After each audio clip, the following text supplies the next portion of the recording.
বিসমিল্লাহির রহমানির রহিম। আসসালামু আলাইকুম। সুপ্রিয় শিক্ষার্থীবৃন্দ, সম্মানিত অভিভাবক, দর্শক, যে যেখান থেকে লাইভটি দেখছেন সকলকে পলাশ থানা মডেল উচ্চ বিদ্যালয়ের পক্ষ থেকে আজকের অনলাইন ক্লাসে স্বাগত জানাচ্ছি। ক্লাস পরিচালনায় আমি রাহিমা আক্তার, সহকারী শিক্ষক বাংলা, পলাশ থানা মডেল উচ্চ বিদ্যালয়, পলাশ, নরসিংদী। তো শিক্ষার্থীবৃন্দ, আশা করছি তোমরা সকলে ভালো আছো, নিরাপদে ঘরে অবস্থান করছো। আলহামদুলিল্লাহ আমিও ভালো আছি। তো চলো আমরা ক্লাসে চলে যাই। ক্লাস নিচ্ছি তোমাদের বাংলা দ্বিতীয় পত্র বিষয়ে। বিগত ক্লাসগুলোতে আলোচনা করেছিলাম কারক ও বিভক্তি নিয়ে। কারক কি, কারক কাকে বলে, এর প্রত্যেকটা প্রকার ভেদে বিস্তারিত আলোচনা করেছিলাম। তো কারকে আমরা কি জেনেছিলাম নিশ্চয়ই তোমাদের মনে আছে।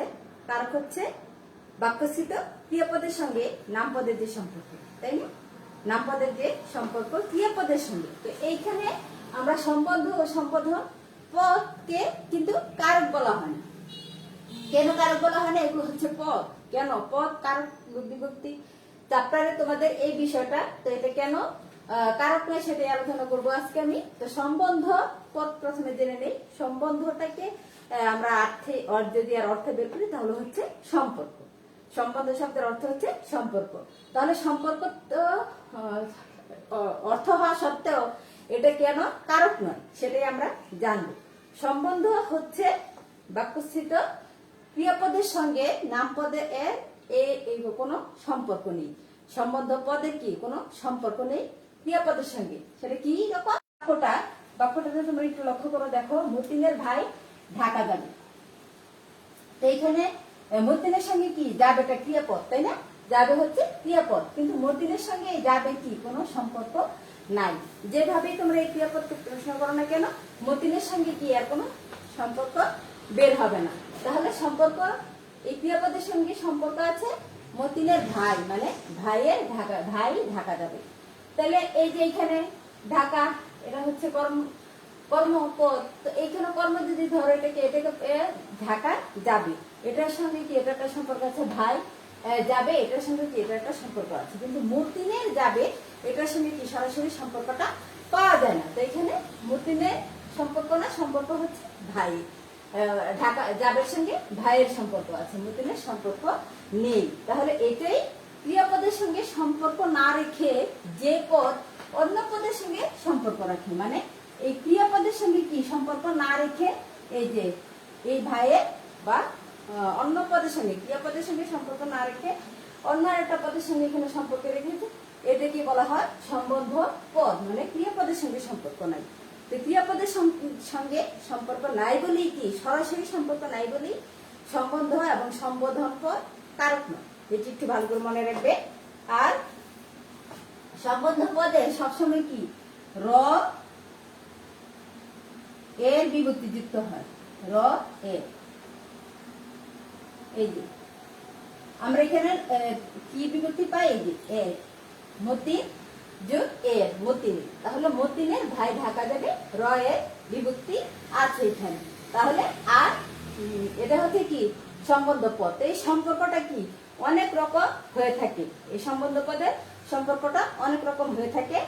আর একটা জিনিস তোমরা দেখো যে সময়বাচক, এটা র এর বিভক্তি যুক্ত হয়, কিন্তু সময়বাচকের ক্ষেত্রে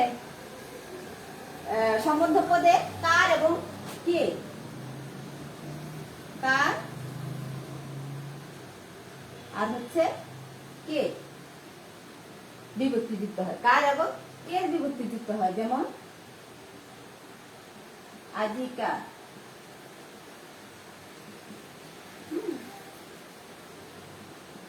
কালকে। তাহলে সময়ের ক্ষেত্রে কি সময়বাচক শব্দের ক্ষেত্রে কার এবং কে এই বিভক্তিগুলো যুক্ত হয়ে থাকে। আর কাল শব্দের পরে কাল শব্দের পর এর বিভক্তি যুক্ত হয়। কাল শব্দের পরে এর বিভক্তি যুক্ত হবে। সম্বন্ধ পদে র এ মানে পদের সঙ্গে যদি র এবং এ বিভক্তিটা পাও তাহলে কি সেটা তোমরা সম্বন্ধ পদ ধরে নিবি, সম্বন্ধ পদ বের করতে পারবে। আর সময়ের ক্ষেত্রে সেটা হয় কার এবং কে যুক্ত হয়, আর কাল শব্দের পরে কি শুধুমাত্র এর বিভক্তিতেই যুক্ত হয়। তাহলে সম্বন্ধ পদে এইটুকু হচ্ছে তোমাদের জানার বিষয়। এখন আমরা এটা কত প্রকার হয়ে থাকে সেটা একটু দেখে নিই। চলো, অনেক রকম সম্বন্ধ হয়ে থাকে, তো এখানে উল্লেখযোগ্য কিছু যেগুলো তোমরা সহজে মনে রাখতে পারবে সেগুলো কি আমি তুলে ধরেছি।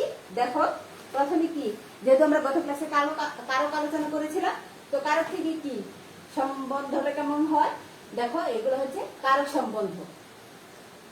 কর্তৃ সম্বন্ধ, রাজার হুকুম, রাজার হুকুম, রাজা হচ্ছে এখানে কর্তা, তো রাজার হুকুম এটার সঙ্গে এই সম্পর্কটা হচ্ছে কি কর্তৃ সম্বন্ধ। তারপরে দেখো কর্ম সম্বন্ধ, আমি একটা উদাহরণ দিয়েছি স্থান সংকলনের জন্য, যেমন প্রভু সেবা, কর্ম সম্বন্ধ হচ্ছে প্রভু সেবা।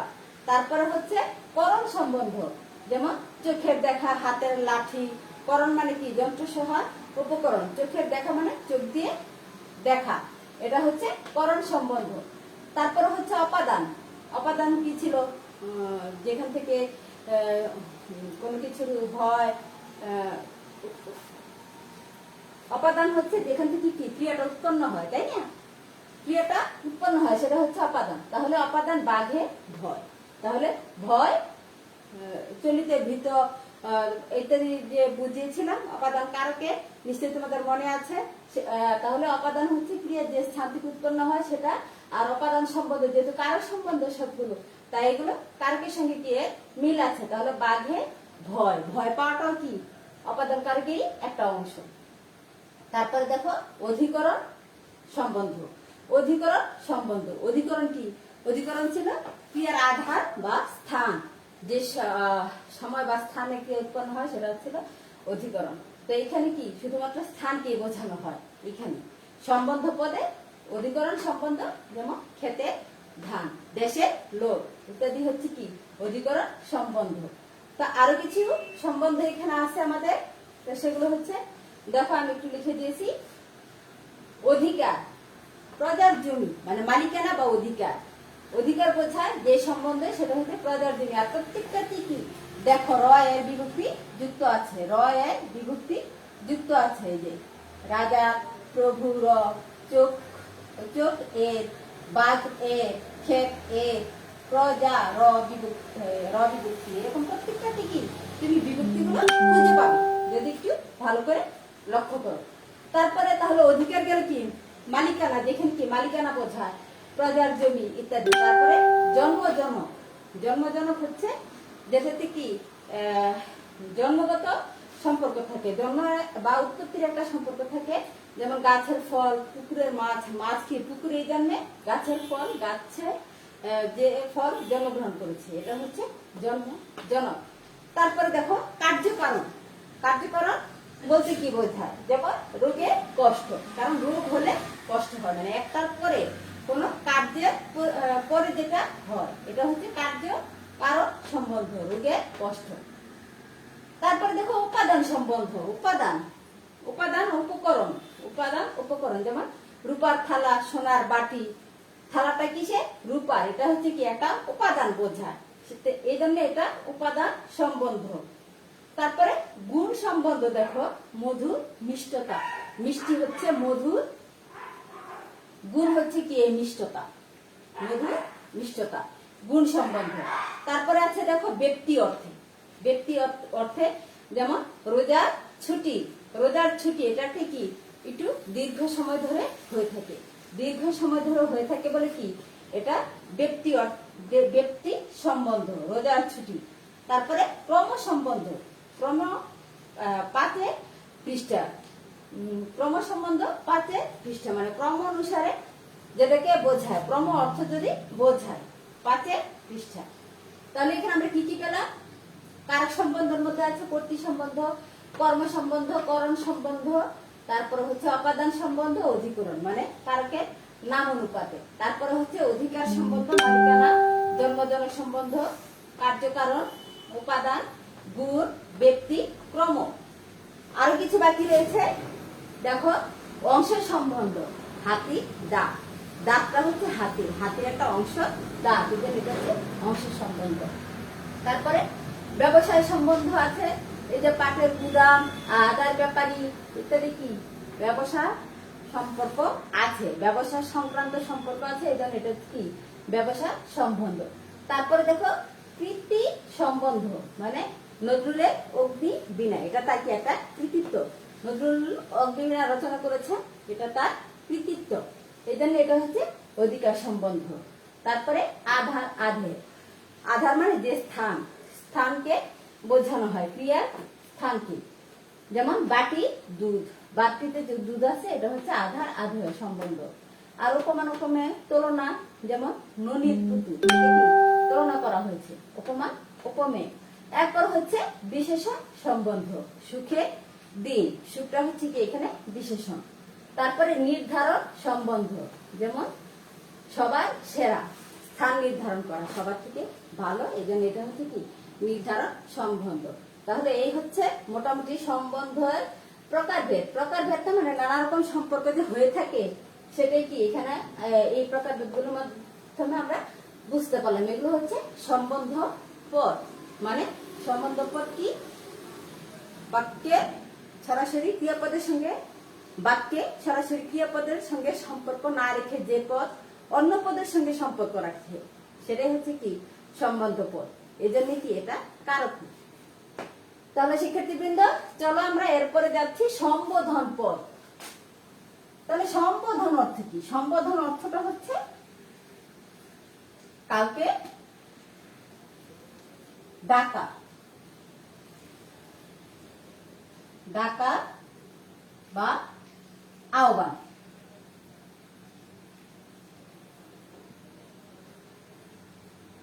কাউকে ডাকা বা আহ্বান করা।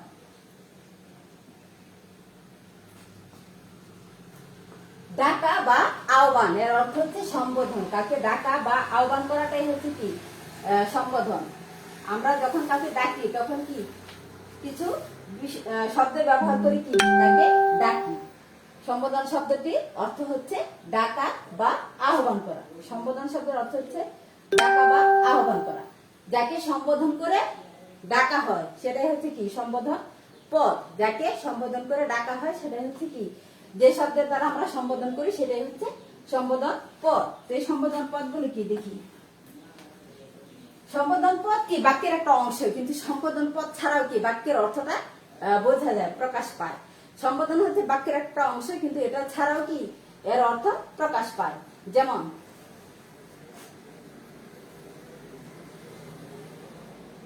উহে মাঝি আমাকে পার করো, পার করো। তো বাক্যটাতে একটু লক্ষ্য করো, দেখো উহে মাঝি আমাকে পার করো। তো এখানে মাঝিকে আহ্বান করা হচ্ছে, ডাকা হচ্ছে কি বলে উহে বলে, আমাকে পার করো, মানে নদী পারাপারের জন্য। তাহলে এই যে এই উহে মাঝি এটাই হচ্ছে কি সম্বোধন পদ। এরকম আরো কিছু সম্বোধন পদ আছে যেগুলো কি শব্দের পূর্বের পাশে, যেমন ওগো,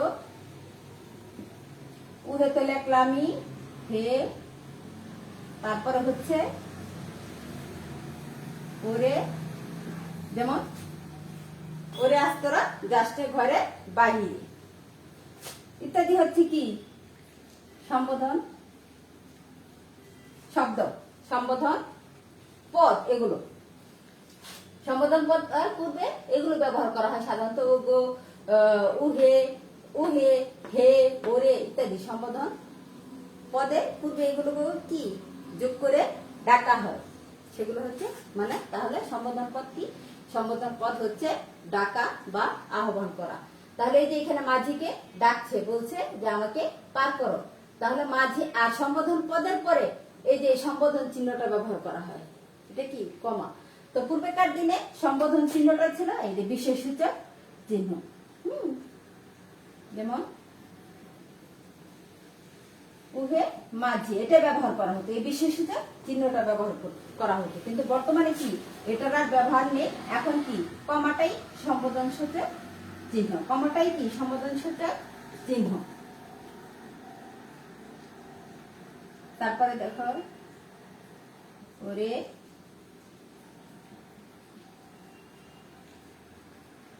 আজ তোরা যাসনি ঘরের বাহির, এটা একটা কবিতার লাইন তাই না? যাসনি ঘরে বাহির, এই যে ওরে আজ তোরা, এখানে কি ওরে ব্যবহার করে কি সম্বোধন করা হয়েছে, আর এখানে উহে মাঝি, তাহলে এগুলাই হচ্ছে কি সম্বোধন পদ। তাহলে সম্বোধন পদের এইটুকুই, যে সম্বোধন পদ বলতে আমরা কি বুঝি? সম্বোধন পদ হচ্ছে যে কাউকে ডাকা বা আহ্বান করার জন্য আমরা যে পদগুলো ব্যবহার করে থাকি সেটাই হচ্ছে কি সম্বোধন পদ। কাউকে ডাকা বা আহ্বান করার জন্য আমরা যে শব্দগুলো ব্যবহার করে থাকি সেটাই হচ্ছে কি সম্বোধন পদ। আর সম্বোধন পদে কি কারক নয়, কারণ এটারও কি ক্রিয়াপদের সঙ্গে সরাসরি সম্পর্ক নেই। তাহলে এটা সহজে বলতে পারবে তোমরা যে সম্বন্ধ পদ সম্বোধন পদ কারক নয়, কারণ এটা ক্রিয়াপদের সঙ্গে সম্পর্ক নেই, অন্য পদের সঙ্গে এদের সম্পর্ক রয়েছে। এখানে কি এগুলো কারক নয়। আর সম্বন্ধ পদে রয়ের বিভক্তি যুক্ত হয়, আর সম্বোধন পদে কি বিশেষসূচক যে কমা চিহ্ন সেটাই কি ব্যবহার করা হয়। তাহলে কি এরকম করে কি নৈতিক প্রশ্নগুলো আসতে পারে। আর সম্বন্ধ পদের যে সম্পর্ক কত রকম হয় সেটা আলোচনা করেছি, তোমরা কি বই আর একটু দেখলে অবশ্যই পারবে। তাহলে শিক্ষার্থীবৃন্দ আজকে এই পর্যন্তই, তোমরা একটু মনোযোগ দিবে ক্লাসের প্রতি, ক্লাসগুলো দেখবে।